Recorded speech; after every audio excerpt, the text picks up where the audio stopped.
மகாபெரிவா துடிகளே சரணம். நல்லது நடக்கும், நல்லது மட்டுமே நடக்கும். நம்மளோட சேனல் நேயர்கள் அனைவருக்கும் என்னுடைய பணிவான வணக்கங்கள், கோடான கோடி நன்றிகள். டெக்னிக் வேணும்னு கேட்டீங்க. அடுத்த வீடியோவில் டெக்னிக் போட்டேன், ஆனால் அது அந்தளவுக்கு யாரும் பார்க்கல.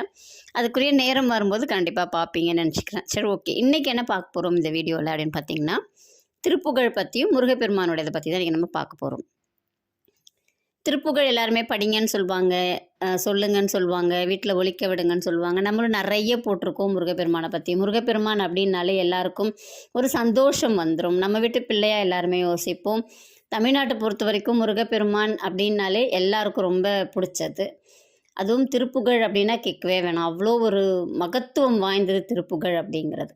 எனக்குமே ஆசை திருப்புகழ் படிக்கணும் அப்படின்னு. ஒரு 6 மாதத்துக்கு முன்னாடி எனக்கு படிக்கிறதுக்குரிய ஒரு சான்ஸ் கிடச்சிது. நானும் அதை கம்ப்ளீட் பண்ணிட்டேன். இப்போ எனக்கு வந்து திருப்புகழ் செம்மல் அப்படின்னு சொல்லிட்டு திருச்செந்தூரில் அடுத்த மாதம் வந்து கொடுக்க போகிறாங்க.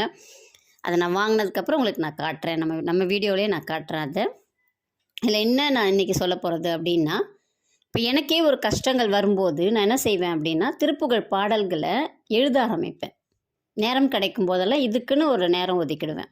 108 பாடல்கள் செலக்ட் பண்ணி வச்சுக்குவேன். அந்த பாடல்களை எழுத ஆரம்பிப்பேன்.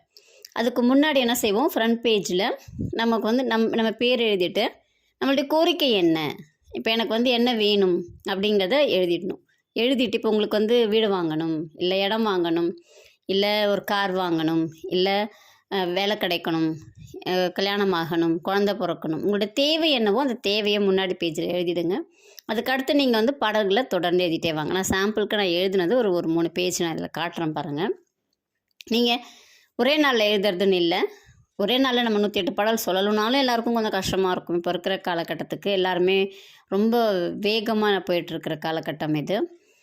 நீங்கள் உங்களால் தினமும் ஒரு 5 பாடல் எழுத முடிஞ்சாலும் எழுதுங்க, 10 பாடல் எழுத முடிஞ்சாலும் எழுதுங்க. 9 நாள்னு வைங்க, இல்லை 11 நாள்னு வைங்க, இல்லை 13 நாள், 15 நாள், 18 நாள், எவ்வளோ நாள் உங்களால் முடிக்க முடியுமோ அவ்வளோ நாளில் நீங்கள் 108 பாடல்களை எழுதி முடிச்சிருங்க.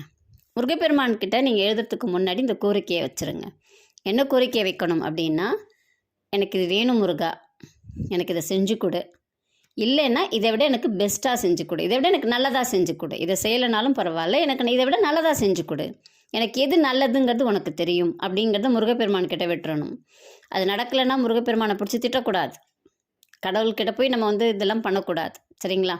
நமக்கு எது தேவையோ தேவையான நேரத்தில் கொடுப்பார். நம்ம கொடுக்கலங்கிறதுனாலலாம் நம்ம கஷ்டப்படக்கூடாது. எனக்கு நீ பெஸ்ட்டாக செஞ்சு கொடு அப்படின்னு சொல்லிவிட்டு, உங்களுக்கு முருகப்பெருமான் பற்றி ஏதாவது லைன்கள் சொல்ல தெரிஞ்சிச்சுன்னா நீங்கள் சொல்லுங்கள். இல்லையா, ஓம் சரவண பவன் சொல்லுங்கள், முருகாச்சரணம்னு சொல்லுங்கள். உங்களுக்கு எது வருமோ ஒரு 21 முறை சொல்லிவிட்டு நீங்கள் எழுத ஆரம்பிங்க. எழுத ஆரம்பித்து அந்த நினப்பு வந்து உங்களுக்கு அந்த பாடல்களில் இருக்கணும். அது கிடைச்சா உங்களுக்கு எவ்வளோ சந்தோஷம் இருக்குமோ அதில் மட்டும் இருக்கணும். இது ஏன் நிறைய பேருக்கு நிறைய நம்ம பரிகாரங்கள் சொல்லி நடக்கலை அப்படின்னு பார்த்தீங்கன்னா, இதுக்கு அறிவியல் படி உங்கள் மனசுக்குள்ளே ஒரு இரட்டைத்தன்மை இருக்கும். நடக்குமா, நடக்காதா, நடக்காமல் போயிடுச்சுன்னா என்ன பண்ணுறது, நடந்துச்சுன்னா என்ன பண்ணுறது, இது மாதிரி ஒரு ஓட்டங்கள் இருக்கும்போது நீங்கள் பரிகாரங்கள் என்ன செஞ்சீங்கனாலும் அது பலிக்காது. இது அறிவியல் என்ன சொல்லணும்னா, உங்கள் சப்கான்ஷியஸ் மைண்டில் உங்களுடைய ஆழ் மனசில் என்ன நீங்கள் ரெஜிஸ்டர் பண்ணியிருக்கீங்களோ அதுதான் சக்ஸஸ் ஆகும். இப்போ நம்ம வெளியில் யோசிக்கிறது பண்ணுறது எல்லாமே கான்ஷியஸ் மைண்டுன்னு சொல்லுவாங்க. இது வந்து ஒன்றுமே பண்ணாது.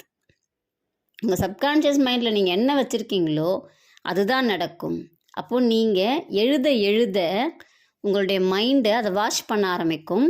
அப்போது உங்களுடைய மைண்டுக்குள்ளார, உங்கள் மனசுக்குள்ளாரெலாம் என்ன வரும் அப்படின்னா மாற்றங்கள் வரும். அதனால தான் எழுத சொல்கிறது. சும்மா படிக்கிறீங்க, கேட்குறீங்க அப்படின்னா அதை விட எழுதுறீங்க அப்படின்னா அது மனப்பாடம் ஆகும், அது உங்களுக்குள்ளார போகும். அப்போது நீங்கள் எழுதும்போது 2 விஷயம் சொன்னோம். நடந்த மாதிரி நினச்சிக்கிட்டே எழுதுங்க, அந்த பாடலையும் நினைங்க அப்படின்னு. அப்போது உங்கள் மனசு வேற எங்கேயோ போகிறதெல்லாம் தவிர்த்து இந்த வேலைகளையே பார்க்கும். அப்போது அது நடக்கிறதுக்குரிய வாய்ப்புகள் உங்களுக்கு கிடைக்கும். எழுதி முடிச்சுட்டு என்ன செய்யலாம்னு கேட்கலாம். நீங்கள் நினச்சது நடக்கிற வரைக்கும் வச்சுருங்க. அதுக்கப்புறம் அதை மாலையாக கட்டி கொண்டு போய் முருகர் கோயிலில் கொடுத்து போட சொல்லுங்கள். எங்களால் அப்போல்லாம் போக முடியாது. பக்கத்தில் ஏதாவது சின்ன முருகர் இருந்தாலும் நீங்கள் போடலாம், தப்பு இல்லை. உங்கள் வீட்டிலே கூட போடலாம். இல்லையா, பத்திரமா வச்சுக்கோங்க. ஏன்னா அந்த பாடல்களை எழுதி உங்களுக்கு நடந்திருக்கு அப்படிங்கிறச்ச அதை அப்படியே பத்திரமா வச்சுக்கோங்க. இல்லையா, கடலுக்கு ஏதாவது போகிறீங்க, ஓடுற தண்ணிக்கு போகிறீங்க, கோயில் குளத்துல போடாதீங்க, தண்ணி ஓடிக்கிட்டே இருக்கிற மாதிரி இருந்துச்சு அப்படின்னா இது எல்லாத்தையும் கட்டி தூக்கி போட்டுருங்க. நம்ம பிளாஸ்டிக் கவர் போடலை, இது தண்ணியில் ஊறிடும், அப்படியே கடைஞ்சி போயிடும். அதனால் பிரச்சனை கிடையாது. நம்ம பேப்பரில் தான் எழுத போகிறோம். ரொம்ப எளிமையான வழி, எல்லாரும் செய்யலாம். சின்னவங்கலேருந்து பெரியவங்க வரைக்கும் செய்யலாம். எல்லா நாளும் நீங்கள் செய்யலாம். எந்த ஒரு இதுவுமே கிடையாது. நான் செஞ்சிட்ருக்கிறது ஏன்னா நீ சொல்கிற, நீ செய்கிறியான்னு யாராவது கேட்கலாம் அப்படிங்கிறதுக்காக தான் இன்றைக்கி நான் நானும் செஞ்சுட்டு தான் சொல்கிறேன் அப்படிங்கிறத, என்னுடைய ஓன் எக்ஸ்பீரியன்ஸை தான் சொல்கிறேன் அப்படிங்கிறத பதிவு பண்ணுறதுக்காகவே நான் எழுதுனதையும் ஒரு 3 பேப்பர் நான் இதில் வச்சுருக்கேன்.